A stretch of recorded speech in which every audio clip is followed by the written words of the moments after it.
you are in control. So other people can try and sort of afflict their emotions, their personality, their expectations on you, but you still get to control what you do. Hey guys, and welcome to another episode of Getting Back Up with me, Anthony Agogo. And if you're watching this, you can see that I'm in an arena. Today I'm in Springfield, Missouri, USA for AEW with a massive AEW show here tonight. We have Collision. And it's quite fitting really, because today's guest is also from the wrestling world. Today's guest is the marvelous Simon Miller. Now, if you don't know Simon Miller, you're going to be inspired by his story. Simon is probably, and I mean this wholeheartedly, he's arguably one of the most recognisable people in the whole world of professional wrestling. And now why is that impressive? He's never worked for AEW or WWE or TNA. No, he is a YouTuber with over 1 billion views to his name. 1 billion. That's a million with a B. Over 1 billion views. And he's become this legend in the world of professional wrestling. So happy all the time, seemingly so happy. We'll talk about it in the podcast.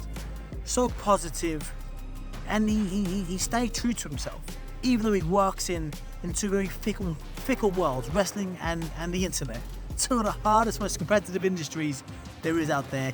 He operates in these worlds, and he stays true to himself. This is a wonderful podcast. And as you know, I talk to people with inspiring stories, people that have done great things above their life and or career, but only after suffering massive setback and adversity. And Simon has suffered so much setback, so much adversity, yet he's come through the ashes to be who he is. Somebody that I certainly admire, but somebody that hundreds of thousands, if not millions of wrestling fans all around the world love and admire also. So guys, you're going to enjoy this one. I urge you to sit back, relax, enjoy it. Without further ado, let's get stuck in.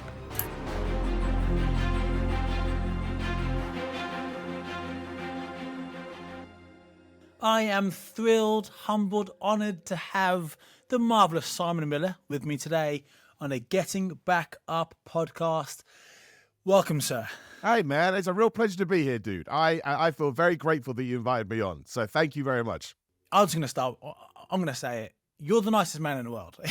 You're literally the nicest man in the world, and we're going to get all into that today. This is going to be a fascinating, captivating podcast because I know you're so nice, you're so charming, you're so charismatic, but you're also so honest. And I've got some questions I want to ask you today, and I want to dive a bit deep because you're the YouTube guy. You're the YouTube wrestling guy. I am the YouTube guy. You slap yourself in the head, in the ring, you smash people on the floor. And for those that don't know who Simon Miller is, you're going to get a much better idea who he is over the next hour or so, and I'm sure you're going to be captivated by this young man's story. Before we do that, mate, I'm going to ask you many, many questions, but before I do, I'm going to ask you the most important question of the day, and I really hope you take a second and answer it, like, honestly. How the bloody hell are you, sir? That is a really good question, you know? It truly is, because I think most people respond to that with almost instinctual reply, as we do, right? It's almost like it doesn't mean anything anymore, because that's what you say when you see someone. Hey, how you doing? And if anybody ever goes, not that great, it's like, wait, what? that's not what I was doing here. That's not why I'm supposed to go. Yeah, exactly right. But mostly, man, like, and I'm sure we'll get into this. I'm very much obviously we'll have goals and long-term projects we want to do, but I'm very much a day-to-day guy. Like, I really, really am a day-to-day guy. You know, that proper attitude you want to punch in the face. Just grateful that I got to wake up this morning. Grateful I got to do my stupid job. Grateful that I get to have this chat with you. And then, of course, you know, some ridiculous things will come along eventually, but we deal with them in the moment and we try and move on. But so as of right now, yeah, I'm doing pretty good. Good, man. I'm glad to hear that. You mentioned about, I'm fine. Now, we both do a little bit of acting. We're kind of dipping our toes into the acting world. And I had my acting coach on here a few months ago, and his podcast really blew up. He spoke in some really open, honest, raw content. It was unbelievable. Millions of views on YouTube. Not quite your level. We'll come on to that, but it's getting there. Well, it's not. It's a million miles away, but I'm trying to make myself feel better. And he was saying, like, we all act every single day. Hey, Matt, how are you, mate? Yeah, I'm good. And you're not good, really. If you do stop and say, actually, maybe this is happening or that is happening, maybe things, in reality aren't as good as the fake, rehearsed response that we just say day in, day out. So we all act. We all act every single day of life. We react. And I'm glad you took a second to answer and didn't just do your automated response, because I'm glad you're doing good. I'm glad you're doing good. Because I know you've had a very up and down, topsy-turvy life. We're going to get into it. But for those of us, man, I know who you are. For those that don't know Simon Miller, who is Simon Miller and why are we talking today? That's a great question as well. Yeah, I think that is the hardest question anybody can actually ask, because oddly, I'll tie into something I was watching yesterday. John Cena was on the Logan Paul podcast, and he was saying one of his favorite things to do is to go down to the NXT Performance Center. That's WWE's training center, for anyone who doesn't know, pro wrestling, etc. And he sits down with the new recruits and he says, "Who are you?" And he says 90% of them look at him like, what? Because how do you answer that, right? Like, how do you actually answer who are you? And then I know for a fact Cena will also try and, suck all that personality out of you to then apply to a wrestling character. But I suppose on a very sort of baseline level, what most people would associate me with is absolutely the YouTube stuff. That's my thing. I'm the what culture guy. You said it yourself, the guy that slaps himself in the head. And I'm very proud of that, in many ways. And yeah, a guy that segued across to wrestling now is trying to segue across to acting, and genuinely just trying to, I mean this more positive than negative for sure, trying to get to a point where, this kind of makes me a bit of a hypocrite given what I said a few seconds ago, but again, it's always there on the side of your brain. Just get to a point where if I'm so blessed to get to, 75, 80, 85, just to look back on my life and be like, hey man, you may not have become a John Cena, you may not have become Brad Pitt, George Clooney, who's the biggest wrestler right now? Roman Reigns, right? You may not have got there, but you got no regrets because you gave it everything that you had. You gave it 100%. And for reasons that we may get into, we may not get into, that has always sort of been plugged into me from a young age. Through nothing that I'd be able to tell you specifically. It's just I knew very, very young, all right, it's not about where we end up. It's about how much of ourselves we put into this. And I'm going a little bit off piste here, but oddly, and I probably just talked about, people we need to have chats with. I should probably see a therapist about this. But for some reason, one of the things that I take most pride in, I suppose, is because our social media is there, I like to keep people up to date with what I'm doing. Whenever I add something new to my plate, my favorite response is, how do you do all this stuff? I don't know why I take that as such a badge of honor. I suppose it's because it goes to show, I think because it gives me an opportunity to tell people there is no barrier to entry. You just go and do. And the problem is so many people don't go and do because they think, what if I fail? And it's like, that's cool. It's great to fail, man, because failure is completely, again, your success is going to be different to my success. And my failure is going to be different to your failure. So actually, it's just a word that means absolutely nothing. So yeah, I mean, that wasn't an answer to your question at all. But I do think it all kind of ties into this idea of who we are sort of underneath and who we are deep down and what drives us every single day. Mate, it was a perfect answer. I loved it. I truly loved it. I got a really good friend of mine, Luke Farmer, the Farm Meister General. He'll love me giving him a name drop. And he sent me a text of them. And whilst we're kind of here, obviously I'm in the US a lot now. I'm by myself a lot. And it's hard. And people go on Instagram and see I'm doing this, or I podcast with this guy, I'm wrestling here, I'm flying first class there. And they think, oh, this guy's got it figured out. I mean, I fly first class sometimes because I've got so many Delta points, they always upgrade me. And sometimes the first class when you fly domestically in the US is worse than the aisles, the window seat that I booked. so it's not always as good as it seems. But point I'm making is, he said, what I love about you, and I was a bit down, and this text was kind of like, just picked me up a couple of weeks ago. He said, what I love about you, he said, you have all these mad ideas in your head, and you do it. And they're not mad ideas anymore because you do it. He works in e-learning, very, very, very clever guy, very successful, but he has all these we've just created a TV show. We've just created a game show, me and Luke have. And I hope with he's got a really crazy brain. He creates this mad stuff. And he'll say it to his missus. Jenny she'll shake his head, another Luke crazy idea. And then he'll go, and then nothing will happen. So I love how you just do things. And I love, same as you, Simon, we've got kind of similar, there's some parallels in our life. But like you, I just try to do something because I'd much rather have a go at it and fail miserably, but I tried it, than go be 80, if I get to 80, and go, well, I'm feeling, man, when I get to 40, goodness me, my back's killing me today. You know what it's like in a wrestling game. Or or get to 80 and go, God, that would have been cool. I mean, no 80-year-old, AEW, WWE, TNA, they're not going to decide an 80-year-old who's never bumped before, you know? So, got to give it a go. And I love that about you, mate. I really do.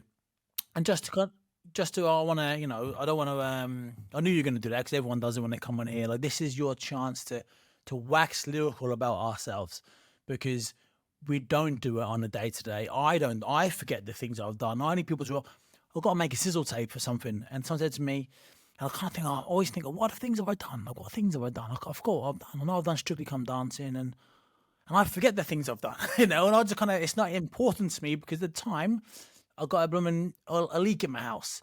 And when I'm doing Strictly, I'm panicking on the phone to the plumber that day. I got a leak in the house, and I'm now going to go and dance in front of 10 million people on BBC One. It's funny, isn't it? When like your own self, things are different today than they seem.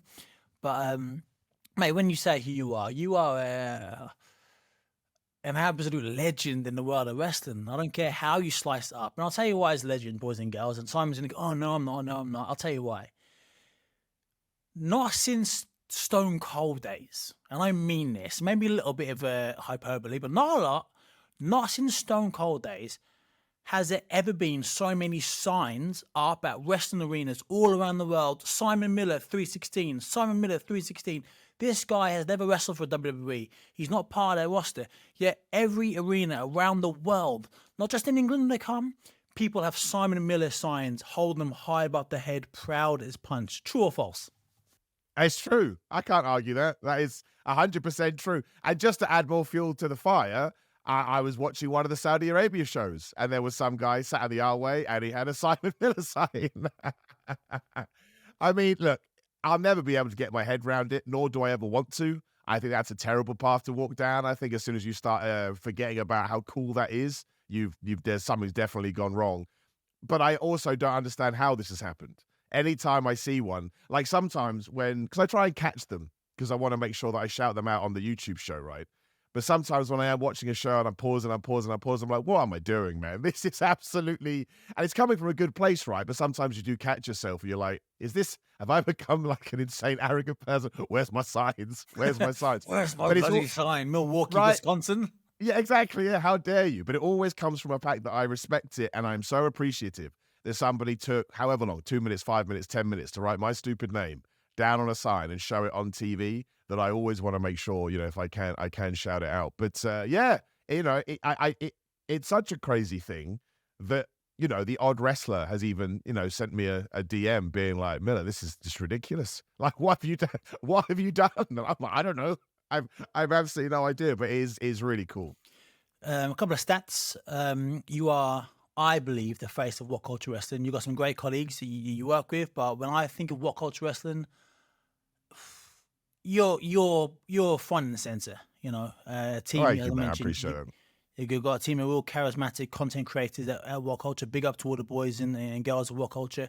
But Simon, you're the star of the show. You're the crown and the jewel. The What Culture YouTube channel has over 2 million subscribers. I'm one of them. I think I'm one of them. I've got 2 accounts actually. Thanks, man. I'll take that. That works. That's fine.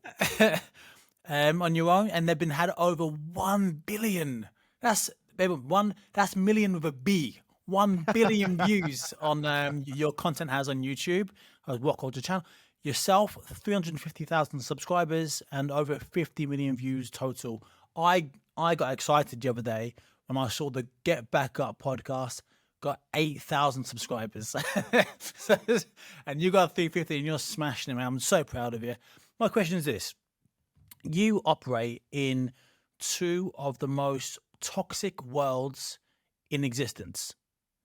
And I mean, wrestling and the internet and YouTube. And generally, I want to know for myself, how do you stay so positive? How are you always smiling? How are you the nicest guy in the world? I've never met anybody, I don't think I ever could meet anybody to say one negative thing about you. How do you stay you when you're operating in these 2 toxic worlds? So it's kind of a little bit of a story to that. And I think it kind of ties into what your podcast is about in general, right? It's a little bit of a journey, because I absolutely wanted to get into the YouTube game. It wasn't an accident. I was trying, I was making content and I was seeing what I could get on with it. And then it's that classic thing, everyone's an overnight success. Oh no, actually it's 10 years in the making, right? Now it wasn't quite 10 years, but I've been sort of going away at it and I had some niche successes and stuff. So you get the odd kind of negativity, but it's so here and there, it gets you down. Some days, other days, you flit it away. But then when all of a sudden it did start heading in the right direction. I mean, I remember I'm making up the days here, but I went and did a live stream with What Culture, and I went to bed on a Friday. First one I did, hey guys, how you doing? Here's all my social media details. I woke up on a Saturday and I'd added 25,000 people to my social accounts. And I was like, overnight, I thought it was a glitch. I thought Twitter's glitched out. I was like, no. And I was like, okay, this is crazy. And at first, it really gets to you. Of course it does. Of course it does. Because all of a sudden, it's not just love that video, enjoyed this video. You get stuff like, oh, go F yourself. I hope you die. I'm going to come kill your family. And you're like, what? Where did this intensity come from?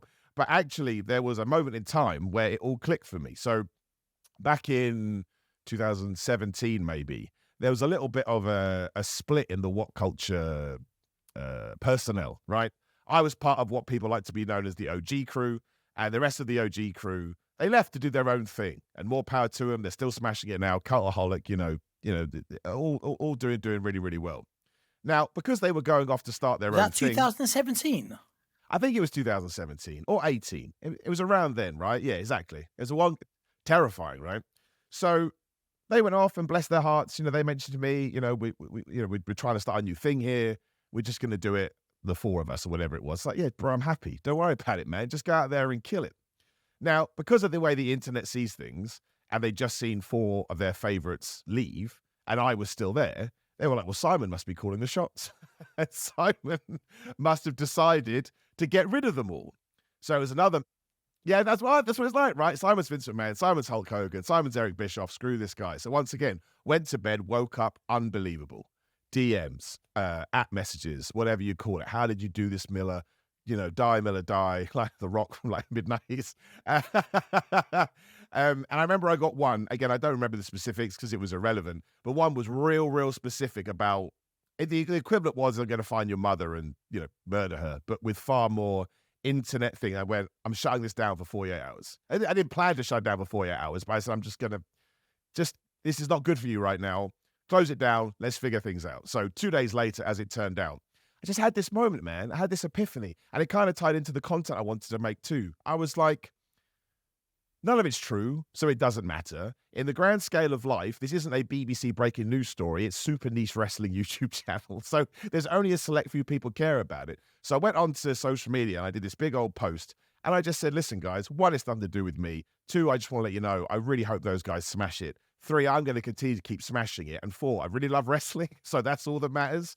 And what I saw was 50% of people were still like pitchforks at dawn. But 50% of people were like, oh yeah, great point, Simon. I never thought of it like that. And I was like, it was like, again, I just latched onto that. I was like, that's it. They're the people we want to worry about. Don't worry about anybody else. So whether that was just me building a thicker skin or not, I don't know. But now today, and I promise you this is true, I've told this to other people and they look at me like I'm a damn alien. I swear to you, man, if I check my social media in a minute or I check a comment and someone goes, Simon, this is the worst content I've ever seen. You suck. You should be fired. I'm going to burn your house down. My instant reaction is to go, you know what? This is the best thing ever, because they've watched my content and they are so emotionally involved that they've gone out of their way to send me a message and give me a little bit of their time. And if you had told me that 10 years ago when I was trying to make it in this space, man, that would have been the best thing ever. You're telling me you care that much about what I have to say, that you disagree with it so passionately, you want me dead? I'm sorry, man. Look, that in general, that's a problem with the internet, and it shouldn't happen because not everyone is built the way that I'm built. But in terms of me in January 2024, dude, I love it. I love it because it means, I think, again, he's going to be my, what'd you call it? My example for this whole podcast by complete accident. It's what John Cena used to say. Boo me, cheer me, just don't go quiet. I need that reaction. I need that energy. And that's where I've got to. So as soon as you start approaching things like that, there's a little bit of faking it to making it. But all of a sudden you start realizing, this is great. This is great. Your voice actually matters in the space that you operate within. And that's honestly, man, that's just how I started to see it. Now, of course, I want to make sure in case some people are listening going, what? It's not 100% of the time. Sometimes you get a comment, you're like, man, I'm going to kick your ass, pal. Because we're just human beings. But even then, I found the best way. This is the new thing I've started doing. I am immature in many ways. So if somebody really goes in hard with me, I just agree with them in a really over-the-top polite way. Nobody can handle that. And 9 times out of 10, they block me. And that block then gives me that adrenaline rush. I'm like, right, sweet, you done it. We've won. We've won again. So I don't know how I did that, but I just think, again, one of the oldest adages in the book, I just think approaching it positively, which I did when all of a sudden it came crumbling down a little bit, all of a sudden was like an electric circuit. The positivity started to flow back. And you get to the point where you're like, man, just keep saying stuff, man. Just keep talking about it. Just keep enjoying it or not enjoying it. It doesn't matter. It doesn't matter. It really doesn't, because there's so many other things in life that are more important. So now, yeah, I use it as a way to, I suppose, if I am ever worried that, career's not going in the right direction, and, YouTube and social media is very much about being relevant. It just is. I hate that word, but it's true. So now I just use it as, okay, that's more, coins for that pile. You're still relevant. People still care because they're telling you they want you to fall off a bridge. So and that's what it is, man. So now I appreciate it. I truly do. And I think it is very much needed and wanted in the world, especially the wrestling world, because of the toxicity, that happy, positive energy, because that's why you get so many views. People are there, right? All the time, listening, consuming your stuff because they want that energy in their life. Because life is hard. Life is difficult. People are rude. People don't open the doors for each other anymore. And it's nice to go somewhere where you're going to get, in your own words, a big bald idiot. In your own words, right. That you say all the time.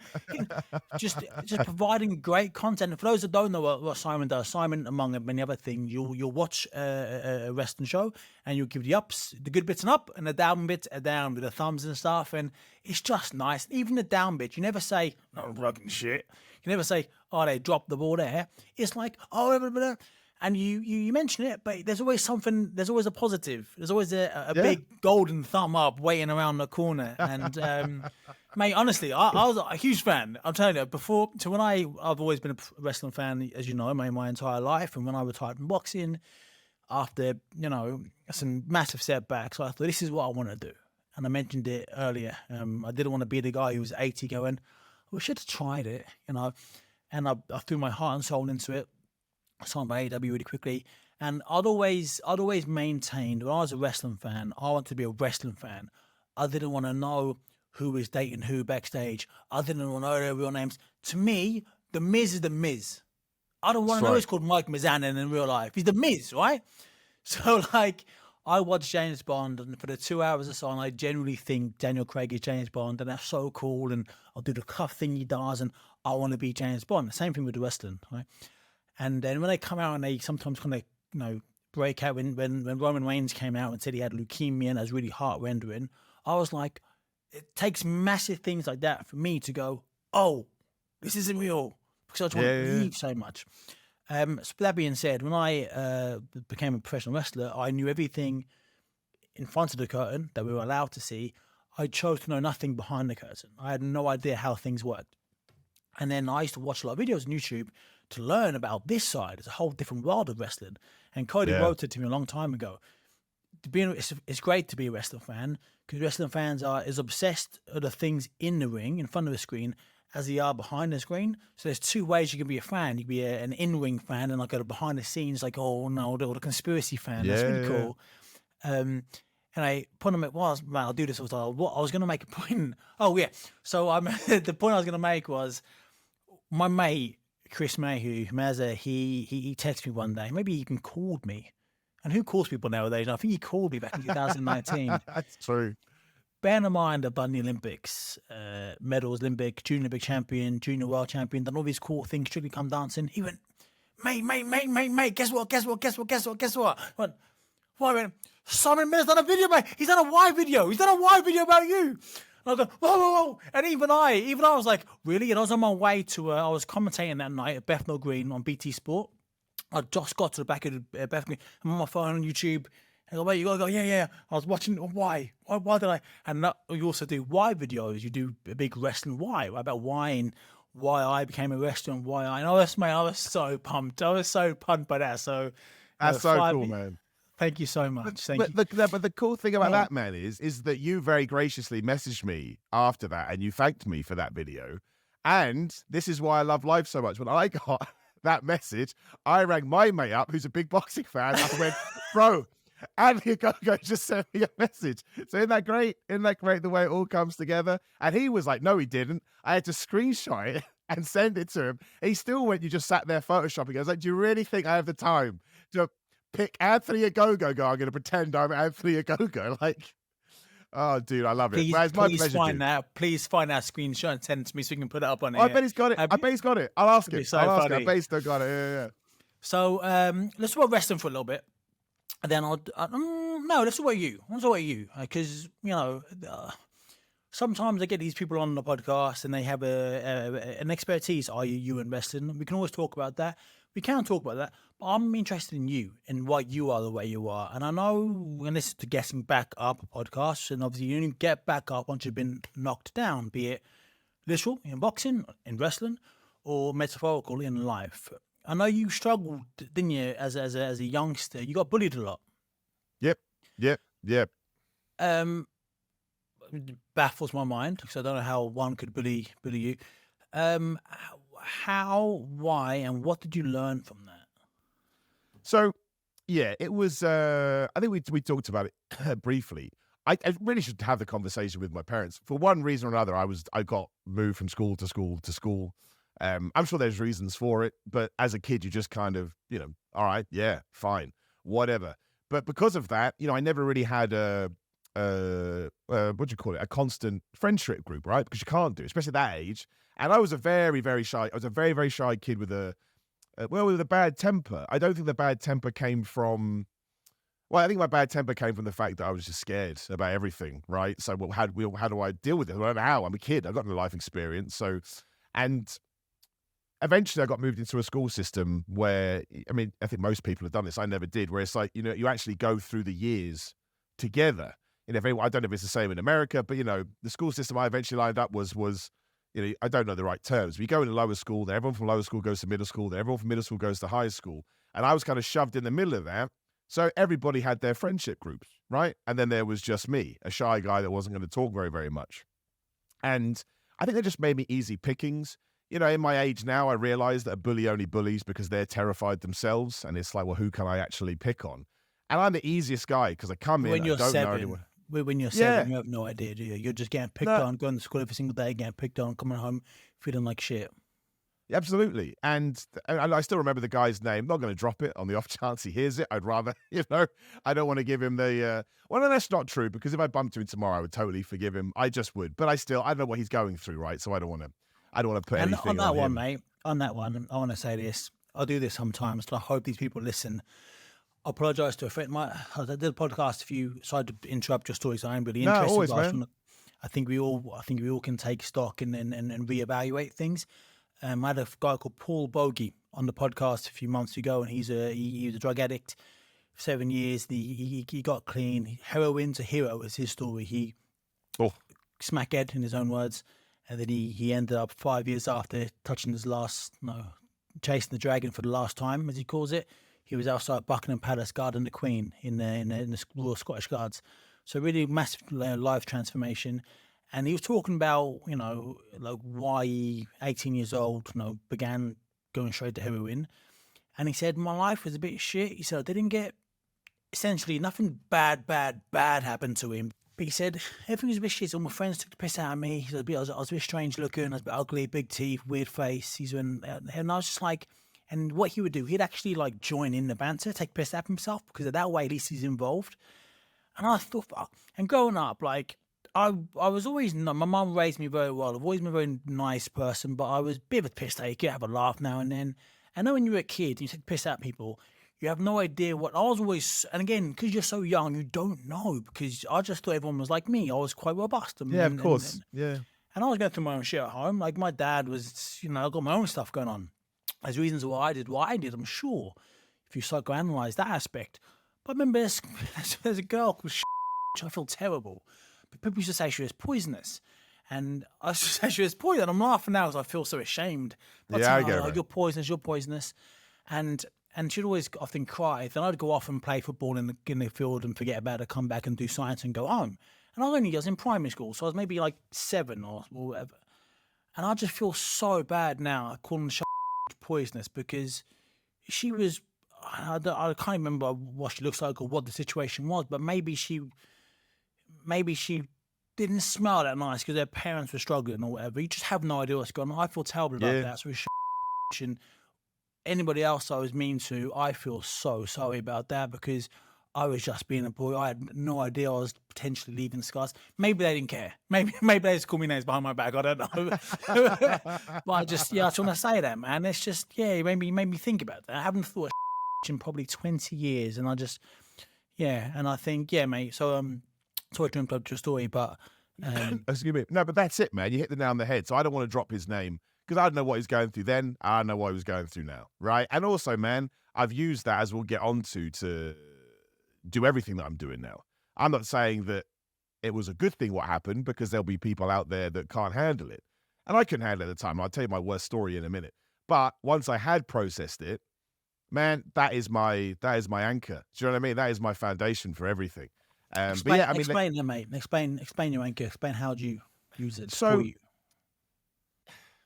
It just, it's so hard to put into words, but it just, actually, I'll tell you what, I'll go the other way around about it. So the absolute rock bottom of it was, I can still see it to this day. Honestly, man, the school I went to, I probably wouldn't even be able to draw it out anymore. I could draw you where this happened like it was the back of my hand, right? So I was outside the doors of where the main cafeteria was, and the guy came up to me, and just to, kind of compact it into a small story, every day, throwing your bag away, punching you in the face, all the classic bullying stuff, calling your names, pushing you down, grazes, etc. He came up to me and goes, unless you sit on the floor right now, I'm going to punch you in the face. And that dad's like, you know what? I don't want to get punched in the face. A, it hurts. B, everyone else laughs at me. So I'm good, right? Sit down. He then got a banana skin out. He put it on my head. He goes, you're going to, and this was, so we'll call it recess, playtime, whatever you want to call it. It was about to start. And he goes, you're going to sit there. And if you take that banana skin off your head, I'm going to beat the shit out of you. And I was like, well, this is the worst time you could possibly do this. Because again, the way the school works, you're either in the school or you're in the weird school huts that in our generation of people always seem to have. No one has it these days. But I mentioned the school huts to someone, you're like, oh yeah, the school huts. So you basically had converging pupils from all years passing. So I sat there, and obviously he went and scurried away where he could see me. I could see him, but nobody would have known. And everybody was just walking past, seeing me sat there, the banana skin on my head, and they're laughing. Of course they're laughing, right? What's he doing? And that's what everyone was, what are you doing? What are you doing? But I was too scared to go, well, it's this guy, because I thought, well, he's going to kick the crap out of me, and I don't want that today. And I can't remember how long playtime is, half an hour, 45 minutes, but just sat there the whole time. And I still remember how I felt. I've never forgotten it. It was just a complete, it was like emptiness. Do you know what I mean? It was just like, I remember, because that's when people used to say, oh, school's the best time of your life. I said, it better not be.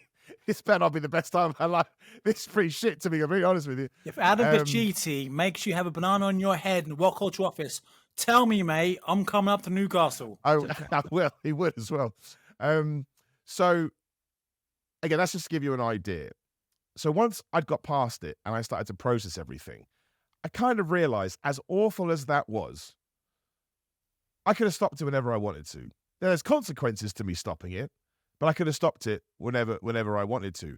And that just gave me this bizarre, not only a confidence in myself, but a confidence in life, I suppose, that you are, again, she's the word again, you are in control. Like, you are in control. You absolutely are. So other people can try and sort of afflict their emotions, their personality, their expectations on you, but you still get to control what you do. You do. Like, there's no other. I mean, sometimes you have to pay taxes. You have to go to work if you've got a job, but you could quit your job. You can choose not to pay your taxes. Again, there's consequences, but you're still able to make that call should you so wish. And once I processed all of this and I realized how awful that was, I don't know, man. I was just like, you know what? This is who I am. You know, I guess at a younger age, I had to sort of go through that process where you try and figure out who you are. And it just gave me, well, I tell you the other thing as well, actually. It pushed me into things that I now love.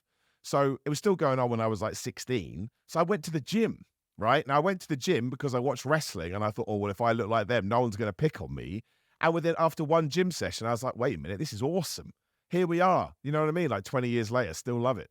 It's just like that's a really cool thing to do. Because I didn't have many friends, I did watch a bunch of wrestling and I read a bunch of comics and I learned to play the guitar. Do you know what I mean? I did all of these things that I had to do because I didn't really have anything else to do. And all of that has now benefited me that, you know, to this point as well. Now, I much rather would have been able to get there in a different way, but I don't think I would have done.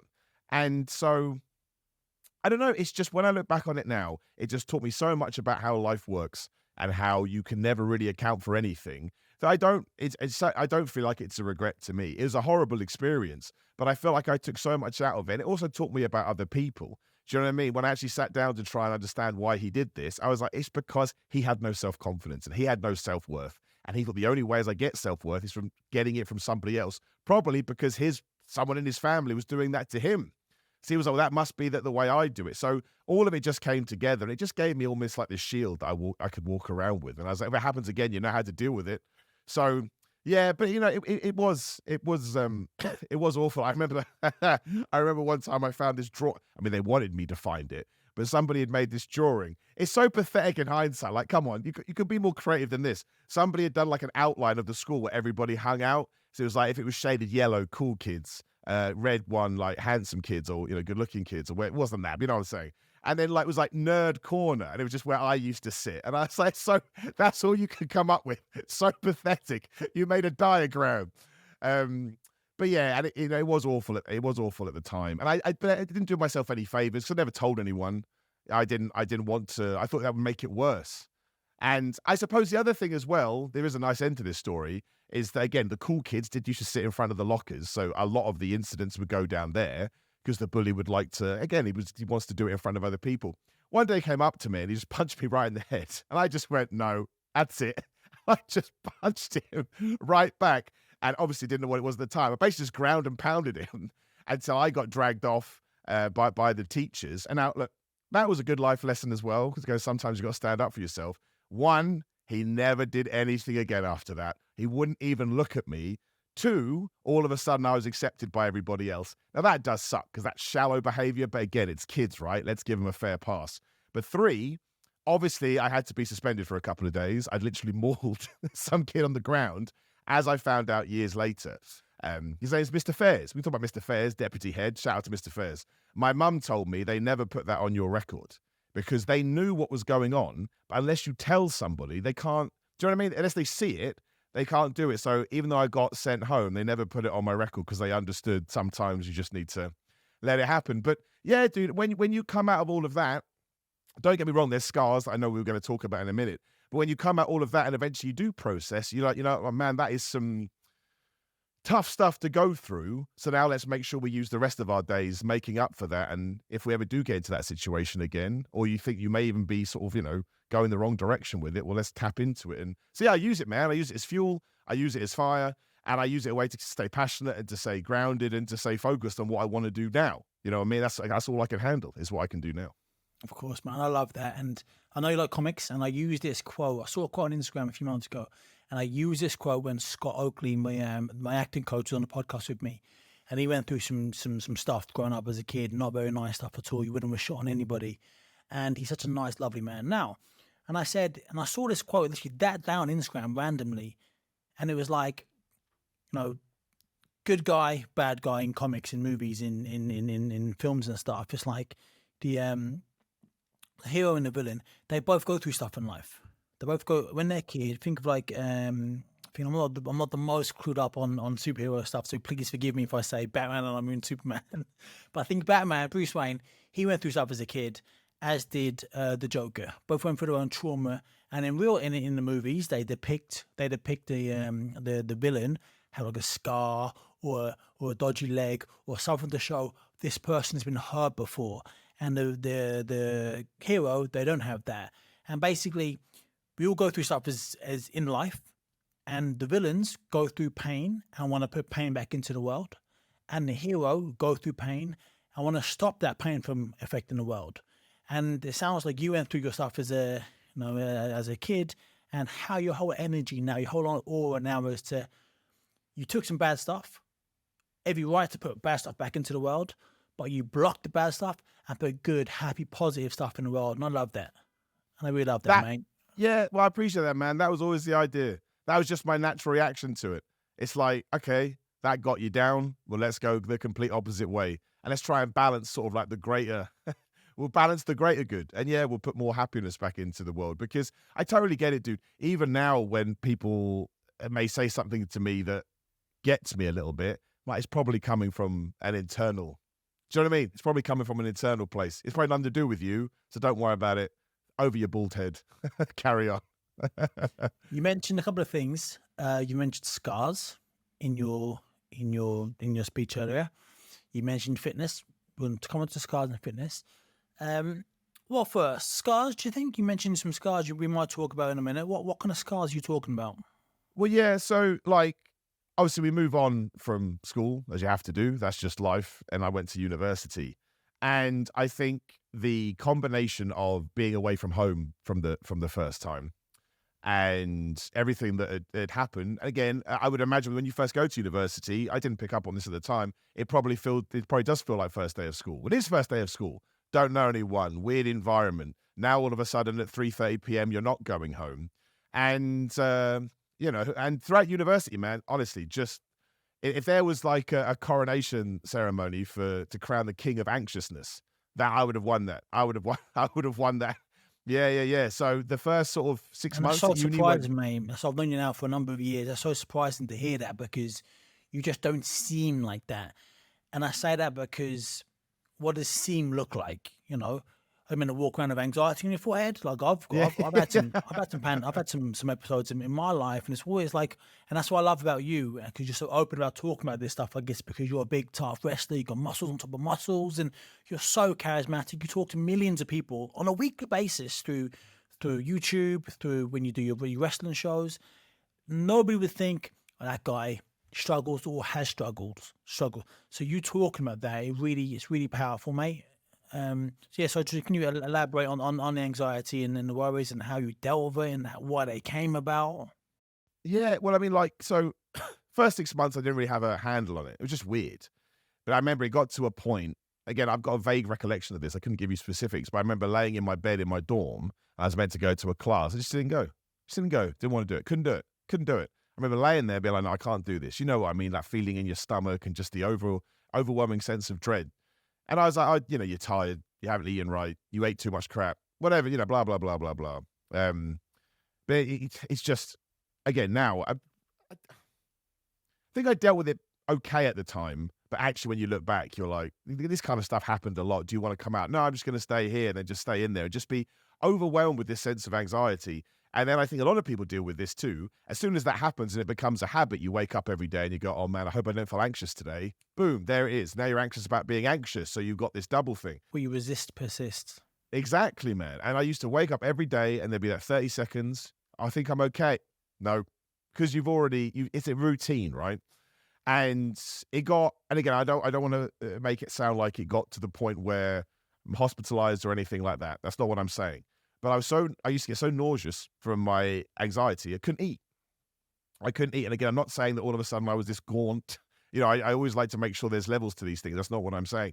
But it did get to the point where I literally, some days would, again, I was still into my fitness then, so I just drink a protein shake. But drinking the protein shake was such a nightmare because it used to make me feel so sick because I was just so wound up and so on edge that, yeah, I didn't eat. And I remember, obviously, I used to go back home to my parents' house in the summers, as most people do in universities. And I had this job in a cinema. And I remember my mum had kind of cottoned on to something, so I'd kind of shared it with her. I remember she brought me in this sort of, I don't know, it was chicken pasta. I just remember pasta was involved.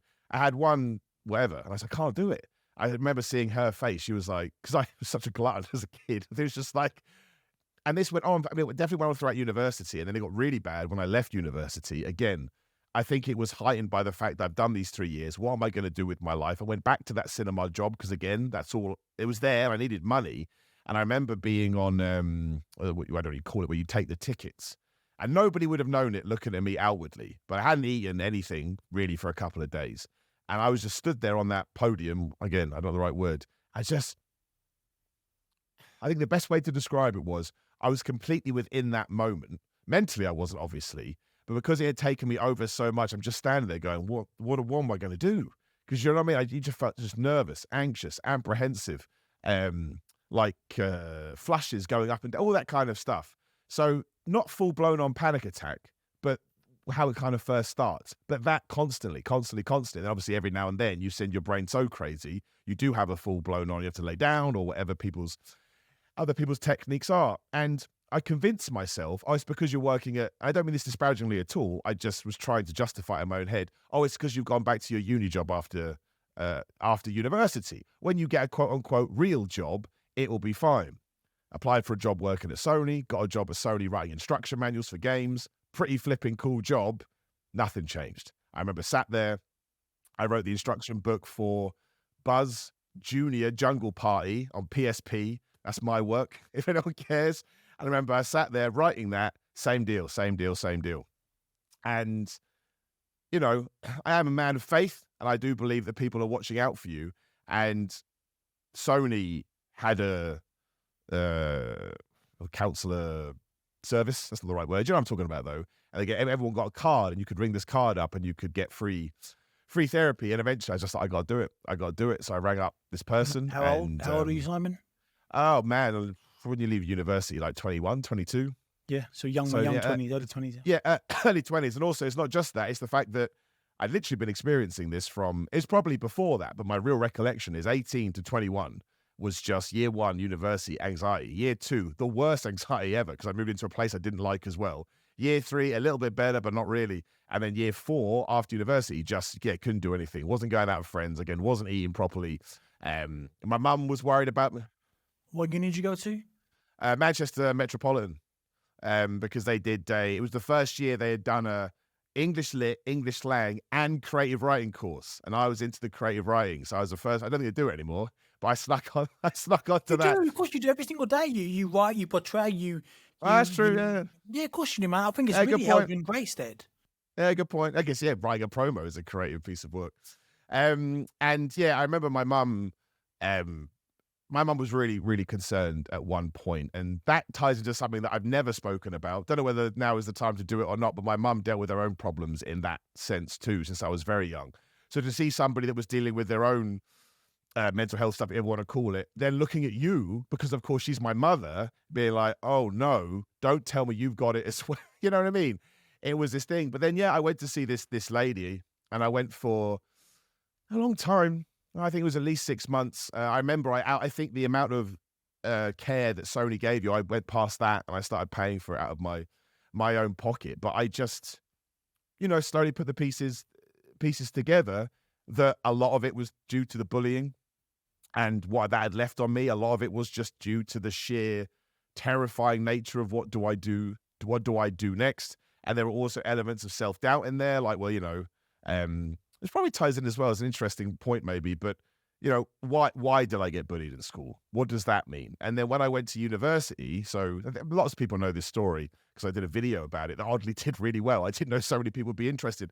So I gave up alcohol when I was 18 years old because I'd never really drunk. I'd done the old stupid thing when you're like 16, 17 and, your mate gets a beer and you have a sip and you just pretend you're drunk and you're like, you're not. But when it was my 18th birthday, I was like, okay, sweet. Now I'm going to go out and get super drunk, right? That's what we do. And I did get super drunk. And I spent the next day in my mate's toilet throwing up all day as his older brother laughed at me. But when I said to him, I'm never doing that again, right? We all say that, right? But again, my crazy brain, no, I meant it. I've never drunk again since I was 18 years old. Now, I realized when I went to see this lady, I went through 3 years of university without drinking, which is a drinking culture. And I'm not saying this tied in, but what I mean is she helped me see all these little things that could have come together. So, there was a period where everyone was looking at me again, like that dude has come to university and he's not going to drink alcohol. And I know they're all super nice about it really, but what happens when somebody gives you that energy? You're 12 years old again, you're in the playground, somebody's put a banana skin on your head. Why are they all, what's all this? Da-dum. So you're different, aren't you? You're different. That's what it is. That's People what it was. And afraid and scared of different. Yeah, and even after this, throughout my 20s especially, it's got a name now, which is awesome. I was I think what they call it an anxious social drink. I know there's a term for it now. I read about it the other day, but I did, again, when I got my second job after the Sony one, it was in an editorial job, which was very much like, where we all go out with the PRs and we get wasted. Wouldn't happen anymore. And I remember being told then, Miller, you're never going to get anywhere in this job if you don't drink. Once again, there it is, plant the seed. So then I'm going out and I'm like, oh, and thankfully by that point I'd had sort of these tools to deal with it. But yeah, that went on for ages, dude. And it was in a deep level it sucked, but on a shallow level it sucked too, because I really was into the gym and I knew how important nutrition was. And my nutrition sucked. Like, it just sucked so bad, because I'd either eat little bits or I'd just eat junk, because junk tastes nice, right? And it was just an easier way to get food. But yeah, luckily this lady, she sat with me and she helped me see it. And it's the best thing I've ever done, man. I tell you, that was another thing where I'm like, hey, I guess, you break your leg, you fix your leg. I don't like the term break your brain, but you have a chemical imbalance in your brain. You go and talk to somebody about it. And I love the fact now, because here we are in 2024, and I'd bet my life that 100% of people at least one day this year will wake up and they'll have that feeling, because that's just life. And you think that everybody, like you said earlier with your social posts, you think that everybody has it down. Nobody has it down. Nobody has a clue what's going on. It's just a crazy roller coaster every single day. And I think maybe I got there a little bit earlier just because I was so open to, I was just so desperate to get it fixed. I was so open to get it sorted. But yeah, there was a time there where, like I said, I remember, especially after uni, being in my old bedroom, laying on my bed, my mum just being like, come on, man. No, that sounds bad. She was much more caring. She was caring, but she was desperate to try and help me. And it was definitely a time where I was like, I don't know how I'm ever going to sort this or ever do anything that I want to do. And then slowly but surely we rebuilt everything. And I mean, I have off days, but mostly, yeah, never even a blip on my radar. That's great. And that's really inspiring, mate. One of those ones, a quote I like to say, you haven't got to see the full staircase. You just have to see the first step. And that first step is reaching out, asking for help. And I'm a big advocate of therapy. And for me, it was never really therapy. I saw it as, like, obviously being a boxer, it was like, it's boxing psychology. But I remember my boxing therapist, who was elite of the elite, we didn't talk. I remember I was going for a spot. I've been injured for a while. It was my Achilles injury. And I was out for a full year, had a double Achilles surgery, 4 Achilles operations, 2 on each leg. And I remember I was going for my first spar, beg my pardon, my first spar in best part of a year. And I felt kind of nerves and stuff. And I was working with my psychologist for a few months, maybe 6 months. And I called him and said, listen, I'm now going for this spar. I feel a bit, I was at Wanstead tube station. I drove there, parked my car intentionally far away for a 10-minute walk to the tube, sparring in Camden Town. I was a little bit nervous. He said to me, I'm so glad we can now do the work.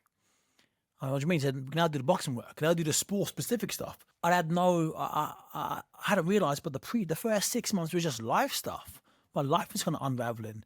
And we had to focus we get that sorted out first before we worked on the actual boxing-specific stuff, the sport-specific stuff, which is interesting for me. So I was always doing therapy, but not really. I thought in my head it was boxing psychology. That was an easy transition for me, because I wasn't like, I'm going to go see my therapist. No, what's wrong with him? But for me, you mentioned, you said it perfectly on that one. When I go in and seek therapy, when I get therapy, they're giving you the tools to handle things. Like you mentioned the tools. Like, they don't really fix anything. You only fix yourself. And you mentioned a minute ago as well, like when you get this real job at Sony, quote unquote real job, you're gonna feel better. But of course you're not, because you can change everything outwards, but you have to change inwards. You've got to fix internally before anything changes on the outside. And when I'm an advocate for therapy, but obviously there's some cowboys and cowgirls out there, but I'm sure there's lots of good people I've worked with. And for me, they've given me the tools to deal with things and deal with certain traumas in my life and setbacks and not go down. So I used to be a sucker. I'd go down a spiral, mate. I'd get my violin out. Violin, I've got a fucking cello. Put the cello on my shoulder, and my violin's bigger than your violin, and I'll play you. I will look for boats sinking, so I can just go and jump and just sink on the boat and play the violin. But But yeah, I think it's taught me to kind of help get off that downward trajectory. Matt, I think you're really brave to talk about that. Really, really brave. Let's talk wrestling, shall we? Let's do it. Let's talk some wrestling. The industry we both love. I'm going to swear because I can't articulate this without swearing. It's a fucking crazy world, isn't it? It's the weirdest world. I don't think there's a weirder one. I really don't. I try to get people to come. Well, I try. I do. I'm very successful in get people to come and watch me and people that I know, and I'm trying to explain it's kind of how I describe wrestling. Right, this is my way of my description of it, and people are intrigued and they come out of intrigue and they come. Every single person had an amazing time. Like great day out. It's fun. Haven't really got to be a wrestling fan or like. I believe. Everyone. Most people are wrestling fans. They just don't know it yet. I agree. Totally agree. Everyone likes comedy. And there's some comedy in wrestling. Everyone likes drama. Everyone likes, suspense. And that's what good wrestlers do. They have, not necessarily, I don't particularly, I do this comedy stuff, but like, we had a comedy match. We had a match recently. Obviously, we didn't wrestle. We've got to do that, by the way. I was your special guest referee. You had the big comedy spot. You had the big. That's what I'm saying. We had a big comedy spot. Simon and his team against Tate Mayfair's and his team, big match, and they had a big fight. And I was a special guest referee. I had no referee t-shirt. I came out. I was wearing a pink t-shirt. I had no idea what I'm doing. Refereeing is so hard. Refereeing is so hard. And underrated. Again, I want to apologise to all the wrestling refs that I've sworn at and cursed at. Obviously, in governor character, all the football referees that I used to give shit to when I was playing football back in the day. Never, always used to bow to boxing referees. They hold real respect because they literally can disqualify you. So I was always very respectful of boxing referees. But refereeing is so hard. And I was refereeing this match at Progress, one of the best promotions in the UK. And you guys had your thing, having a big brawl. And I had to go, stop! And you all stopped. Then I went, nah, just fight. And then got a huge pop from the crowd. And it's like, we were both in it, we're both laughing because it's funny and it's silly and there's something there for everyone. And so how I describe wrestling, let me know what you think. Wrestling is the West End. Or in the US, it's Broadway. Well, it's theatre. Because we tell stories of our bodies like they do on the opera, in the West End and theatre. But it's also kind of like boxing / MMA. Because it's physical. You win, you lose, you have belts, championship belts, this, that, and the other. So it's kind of like theatre, but not really. It's kind of like boxing / MMA, but it's not really. But it's also weekly episodic TV, like EastEnders. And you merge the three, you have professional wrestling boys and girls. And there must be something in that triumvirate of things that appeals to somebody. And that's why I say, come to the show, don't think too much about it, come to have a good time. And if you don't, I will give you your 20 quid ticket money back if you don't have a good time. I've never refunded a 20 quid ticket yet, not even for my tight mates. A couple mates are real tight. They haven't even asked for the money back. So yeah, man. So what your love of wrestling? How did it start? What's so great about it? Like as a viewer, as a consumer, as an athlete in the ring yourself. I mean, you've hit it down the head, really. Like, even when I got into my acting, my agent said to me, when I got an agent, she said, do you want any theatre work? And I was like, I've got that wrapped up. That's wrestling, right? If I'm going to do theatre work, put me in a ring, man. You know what I mean? Let me do that kind of thing. It really was, in terms of how I got into it was completely random. My dad worked in TV. So when Sky became a thing, he had to have Sky to do his job. So his company, bought him Sky. So one day we came home, we're like, what do you mean we've got like 100 channels? We freaked out. We're kids. You're like, this is nuts. I was so young as well. And then one day I'm flicking the channels and I just saw Bret Hart. Couldn't tell you who he was facing. Couldn't tell you what he was doing. I remember he applied the sharpshooter. I think it was two things. One, I'm sure I saw a promo. I probably saw a big slam. I was like, that's cool. So this is Wrestling Geek. I watched a video on Bret Hart the other day on YouTube saying that he stole that from Sting. Yeah, he did. Sting had it first. Yeah. Yeah, I thought he had it first. I thought this whole time Sting stole it from him. being Bret Hart, the best technical wrestler on the planet. I thought he was the one that really played that bulk. Even now, as a 27-year-old man, I'm learning stuff. But it's just crazy, yeah. And it really baffled me. I was like, I was doing the old. If you watch it on YouTube, you can see what I'm doing. If you can't watch on YouTube, I'm scratching my head. Did they all scratch anything? Really? Really? Bret Hart stole from Although Sting?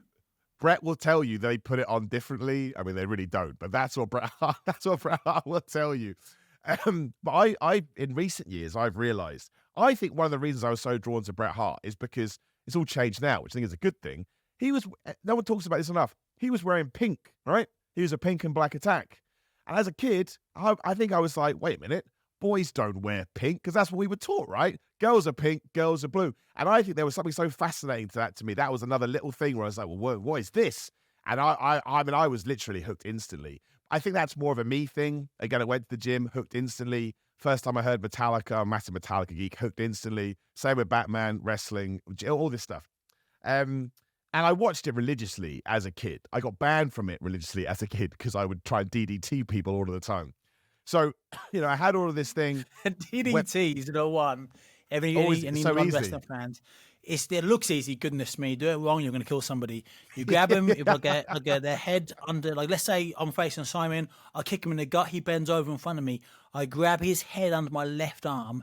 Then you sit back. If anyone remembers Jake the Snake Roberts, DDT. Called it DDT because that was snake poison, wasn't it, back in the day? And I've lived with Jake Roberts. He's a crazy. I've lived with him for months. He's a crazy man. Lovely, lovely guy. So wise. And then you drop back, like you land on the top of their head. So in real life, it will kill you and put you in a coma if you don't learn to do it properly. So Simon running around as an 8-year-old giving people DDPs, probably not the wisest thing to do. It's not good. It's not good. But I always got back in the game.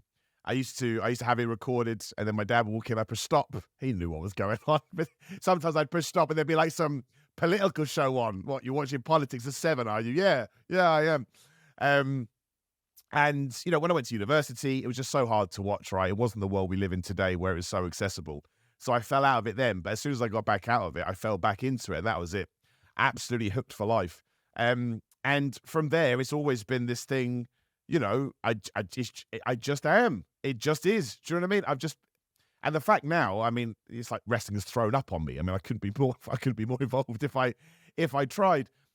I don't know if that was ever the plan, but I'm super happy it has gone that way.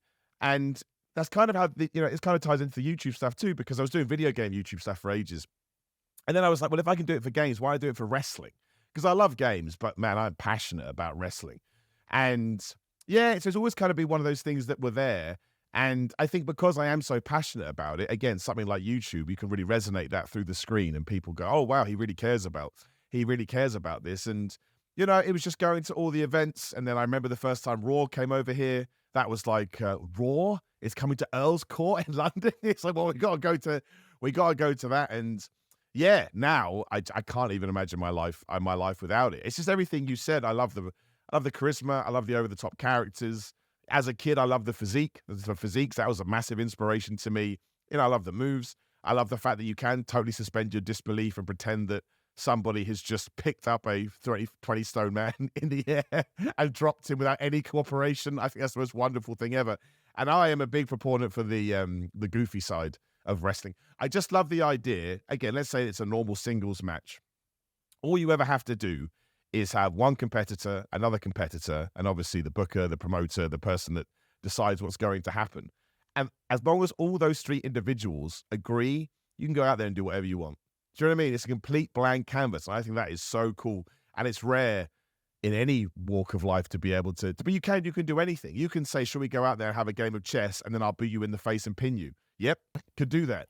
Should we go? Would be into it, and weirdly, fans would be like, "This is interesting. Oh, go on, checkmate. The fans will get into it. If you're telling compelling stories, as long as it makes sense to a degree, the fans will be into it, and you'll make people happy and smile. And for those that don't get it, for those that sneer their nose, it annoys me. I've got friends that kind of sneer their nose up, right? And they go, "Oh, it's cool now, but it's not real." And it's like, but I love James Bond. I mentioned James Bond a minute ago. He's my favourite fictional person that he's ever lived. Didn't obviously live, but lived through the art of pen to paper or type to typewriter. I love Bond, but that's not real, right? Like Daniel Craig isn't doing that stuff. That's Cameron. What we do is real. It's our bodies. My back is sore right now. My legs are in a weird position because I take so many bumps and this, and you'll do the same. Like it's compelling. It's a compelling story, and we all like stories from getting told bedtime stories by our parents when we're little. To going to the cinema to watch the next latest $500 million blockbuster. Like it's just a story and it's fun and it's And you know what else it is as well? I think it's accepting to all type of people. It really, really is. The weirdest people I know are in professional wrestling, and I count myself as one of them. I think in many ways it's a crew of misfits that kind of find themselves in this traveling circus. Why is that? That's a great question. I don't think it ever be answered because wrestling attracts. I can't think of a better word other than misfit. A bunch of misfits, and I'm a misfit. I'm in it. I'm right in the middle of it, and I'm not saying. But wonder why people are so eccentric. Like if you look at some of the things that we wear, right? It's like we douse ourselves with baby oil or baby oil gel because baby oil makes you too slippy, so or hot stuff, and it's bonkers. That's why I find it so hard to describe what it is that we do. By the way, Simon, you're the first wrestler on this podcast. I'll take that, my friend. I'll absolutely take that. I was, and Gino will take even more now. I was reserving that first wrestler spot for Diamond Dallas Page, 3-time WCW heavyweight champion of the world, and you've just usurped him. So he'll be pissed. He'll be pissed. Will he though? Mate. He's the most positive man ever. I think he'll find a way to spin it in his head. Very true. Very, very true. I did an hour of DDP yoga in his hotel room at a wrestling convention for a YouTube video, and he's the nicest man ever. The nicest man. What a flipping dude that guy is. He's like, I always struggle to describe Dallas because he's like, we went to his 65th birthday a couple of years ago. That's mad. Oh, by the way, he's a joke, mate. He'd break in half 80% of the men on the planet in 67. Absolutely. But he wouldn't. He's the nicest person in the world. But he's an absolute freak. I'm going to come on to Dallas in a minute because it's going to segue into our next final point.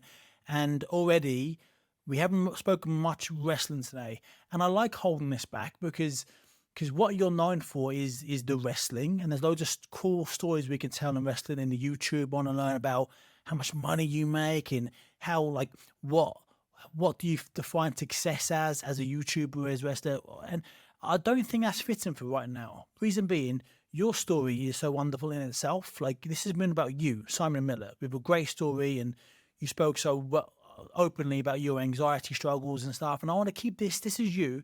And then if you'd have me, I'd love to jump on again in the future and talk wrestling and be like, oh, hell yeah, dude. 100%.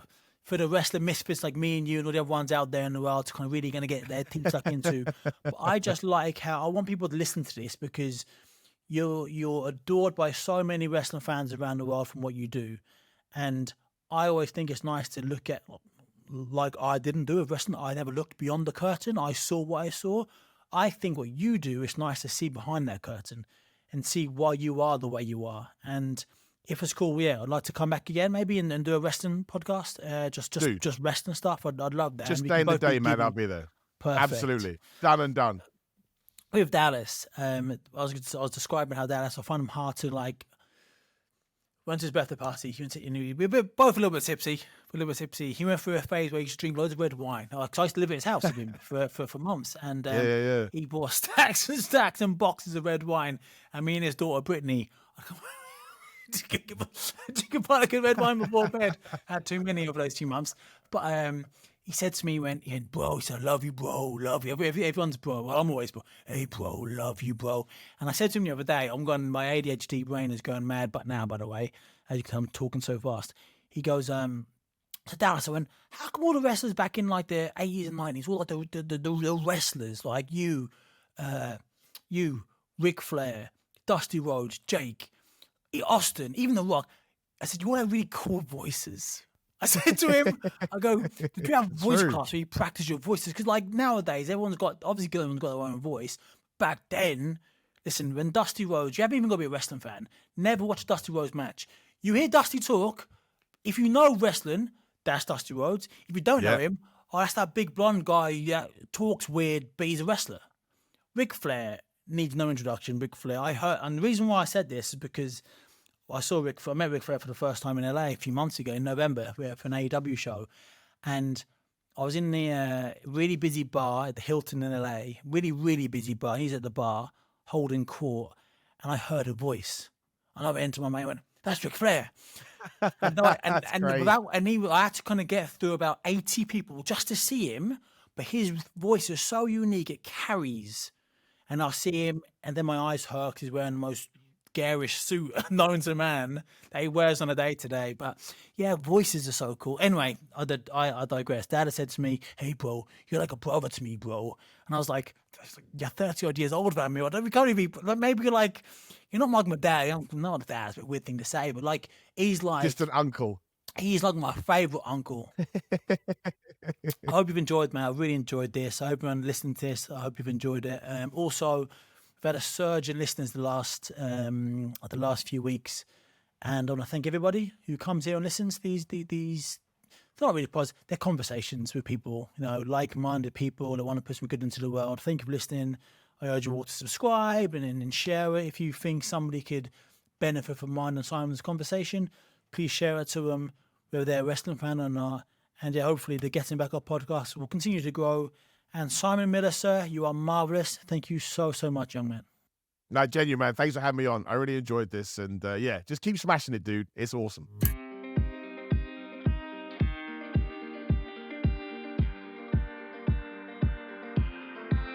What a lovely guy. I told you before we started what a lovely, truly lovely man. He really is a big deal in the world of wrestling. And I just hope, Simon, you realise how nice you are and how uncommon it is for somebody to operate in these two worlds of the internet and wrestling, and to stay true to yourself and to be that nice, kind, happy, positive guy that you are. You're great to be around. You emit this light and energy, and I think we can all be a bit more like Simon Miller. If the world is more like Simon Miller, the world will be a happier, more positive place to be. Somebody's willing to put goodness, happiness, positivity in the world rather than negativity and bitterness and sadness. Now, of course, we're all human. We all have down days. Simon himself has down days, but I think we can always take positive things from anything we go through. Guys, I'm not gonna ramble on too much. I've got a wrestling match to go and get ready for. I was gonna say I'm very aware we've had a lot of men on the podcast recently. I want to get some women on the podcast. Ideally, I'd like to have March is the International Women's Day, March 8th. I would like to have the whole month of March. I would like to have only women and share their equally inspiring story. Women from business, from the world of movies, TV, and of course my background, of course, sport. So I'm going to try to get some women on the podcast the next few months. Guys, I hope you enjoyed today's podcast. I love talking to Simon, and I'm definitely going to get him back in real soon to talk more about his wonderful story, to talk about fitness, to talk about other things that he wants to talk about. Guys, you might suffer from tough times this week. You might even find yourself getting knocked down. When you do, I urge you to do one thing, and that's to get back up and lead the life that you want to live. I will see you next week.